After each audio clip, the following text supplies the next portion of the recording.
hostilities exist.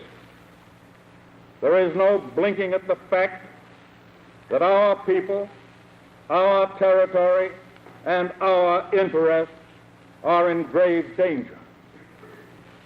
With confidence in our armed forces, with the unbounding determination of our people, we will gain the inevitable triumph, so help us God. On the days following the Japanese attacks on Pearl Harbor, thousands of men in the United States volunteered for the armed services. Husbands, fathers, and sons enlisted, determined to avenge the losses in Hawaii and to fight for freedom everywhere.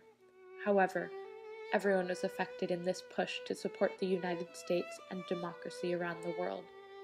Boys became men in a few short weeks, abandoning their childhood and their education in favor of patriotism and military service.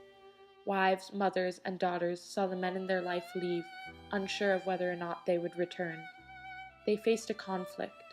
Wives allowed their spouses to leave, knowing that it could mean their child would grow up without a father.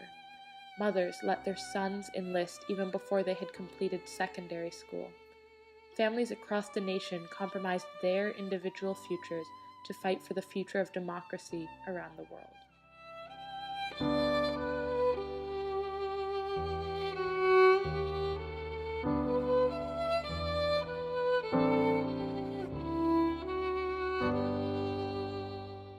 People on the home front don't necessarily want to know exactly how bad it is.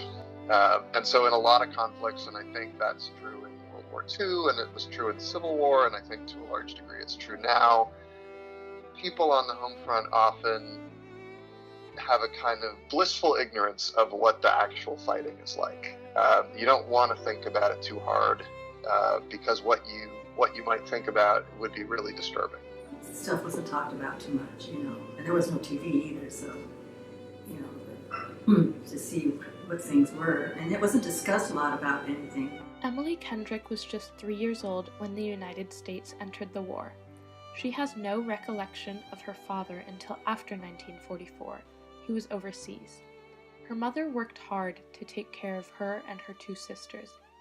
Even though her family didn't speak of the fighting that her father and her uncle took part in, she knew something was missing. It really felt like home, because the part I remember in my life is being by myself without him there because of the war, because I was so young. Yeah. Like 4 years old, Yeah. So I don't have a lot of recall of him until he came home. Mm-hmm. And then we had so much fun. He and I roller skated together. We did a lot of things together. He played the guitar and everybody would sit around and sing. Emily was able to enjoy her father's presence in the rest of her childhood. However, thousands of families were not able to enjoy this luxury. Emily's own uncle, Tony Burnett, was never even able to marry or start a family. He was killed in the Battle of Normandy when he was only 20 years old. Each time a soldier enlisted, he and his family took a risk, with everyone knowing well that many of the men would not make it back. However, Emily said that even after the death of her uncle, her family was always supportive of the war effort and the soldiers. It's kind of a thing that it's hard to think about when you think about it. And again, being the only male in the family and stuff, he had a special place. But I would say that they were very proud. There was ever any bad or any regret or any... After Pearl Harbor, Walter Ehlers saw his older brother enlist in the military and was eager to fight for his country alongside Roland.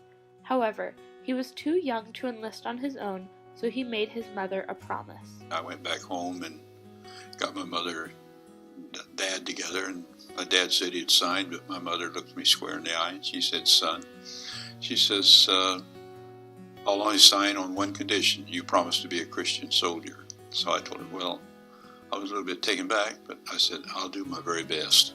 Second Lieutenant Ehlers served honorably throughout the war, keeping his promise to his mother in North Africa, Sicily, and on the beaches of Normandy, and his actions earned him a Medal of Honor, the most prestigious personal award a soldier can earn. However, his family experienced permanent loss too.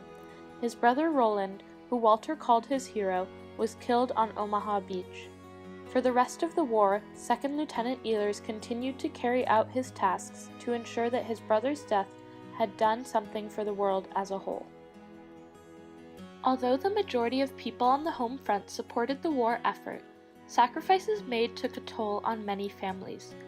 Ruth Jumper married Felden B. Huey Jr. on August 7, 1943. She was a loyal soldier's wife, but as the war continued and 1st Lieutenant Huey was deployed, she became increasingly anxious as she was in the dark about her husband's whereabouts. In one of her final letters to her husband, Ruth wrote, "Honey, just come back, that's all I'm asking. Anything else I can take as a soldier's wife should. I'm depending on you, so don't fail me. I love you so that these next few months will just be wasted months because you are not around. The one consolation is they can be made up. All my love, Ruth."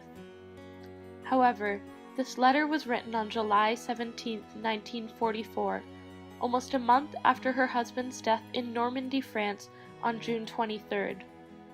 Ruth was never able to make up those months they were apart. She compromised her future with Lieutenant Huey for Allied success in the European theater. People on the home front had varied reactions to the war.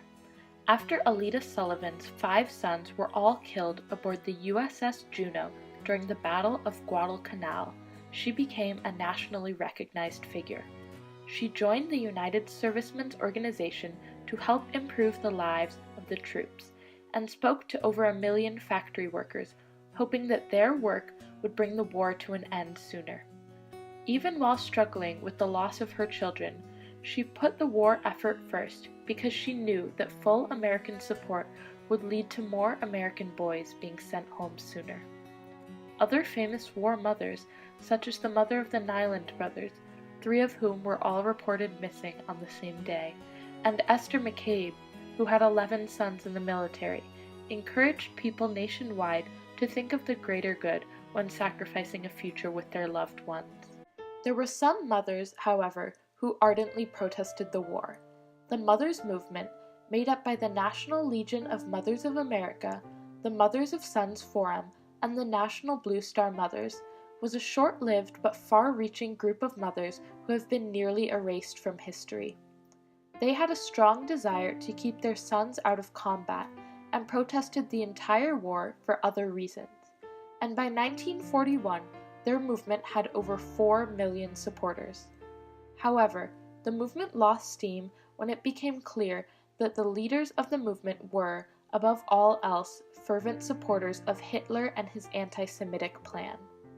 After the Mothers Movement disbanded, the National Blue Star Mothers went on to support the troops and continued advocating for veterans when they returned home. The Second World War affected everyone on the American home front and was met with many different opinions. The majority of people supported the government as they expanded the military, pushed citizens to buy war bonds, and inspired women to take jobs as factory and plant workers.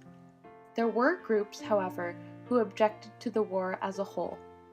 Overall, the war was successful in large part because of the huge support of Americans on the home front. Many women took up jobs instead of staying home with their children, and stay-at-home mothers planted victory gardens. Husbands, fathers, and sons, many of whom had never left the state they lived in, enlisted, and 400,000 of these men left holes in their families and their towns. Children at school collected bottle caps and rubber scraps, and families rationed sugar, butter, and much more. Above all, families allowed their loved ones to leave, sending them to protect the future of people they did not know. Throughout the most deadly conflict in history, compromise and selflessness was prevalent throughout the United States and around the world.